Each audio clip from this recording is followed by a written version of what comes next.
ফালাহু রিদা। যেই ব্যক্তি এই বিপদ আপদে থেকেও যদি আল্লাহর উপরে সন্তুষ্ট থাকে, আল্লাহর রাসূল বলছে আল্লাহর সন্তুষ্ট তার জন্য লাজিম হয়ে যাবে।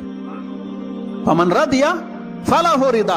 যেই ব্যক্তি বিপদ আপদে থেকেও আল্লাহর উপরে সন্তুষ্ট, সেই ব্যক্তি আল্লাহর সন্তুষ্টি পেয়ে যাবে। রাসূল সাল্লাল্লাহু আলাইহি ওয়াসাল্লাম বলছেন ওমান সাখিতা ফালাহু সাখাতু। আর যেই ব্যক্তি অসন্তুষ্ট হবে তার জন্য আল্লাহর অসন্তুষ্টি বর্তাবে, সে কোনোদিন আল্লাহকে সন্তুষ্টি পাবে না, আল্লাহ তার উপরে কখনো সন্তুষ্ট হবে না। তার মানে রাসূল সাল্লাল্লাহু আলাইহি ওয়াসাল্লাম বলছেন এই গুণগুলো হচ্ছে একান্ত মুমিনদের, এটা কিন্তু কোনো কাফেরদের জন্য নয়। যেই ব্যক্তি মুমিন মুসলিম তাদের জন্য এই রেজাল্ট। কারণ রাসূল সাল্লাল্লাহু আলাইহি ওয়াসাল্লাম বলেছেন আজাবান লি আমরিল মুমিন ইন্নাল আমরুহু কুল্লুহু খায়রুন ওয়া লাইসা যাকা লি আহাদিন ইল্লা লিল মুমিন।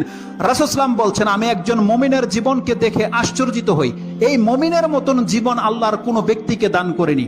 লাইসা যাকা লি আহাদিন ইল্লা লিল মুমিন। আল্লাহ বলছেন মুমিনের যে মর্যাদা পৃথিবীর কোনো ব্যক্তি এই মর্যাদার পাবে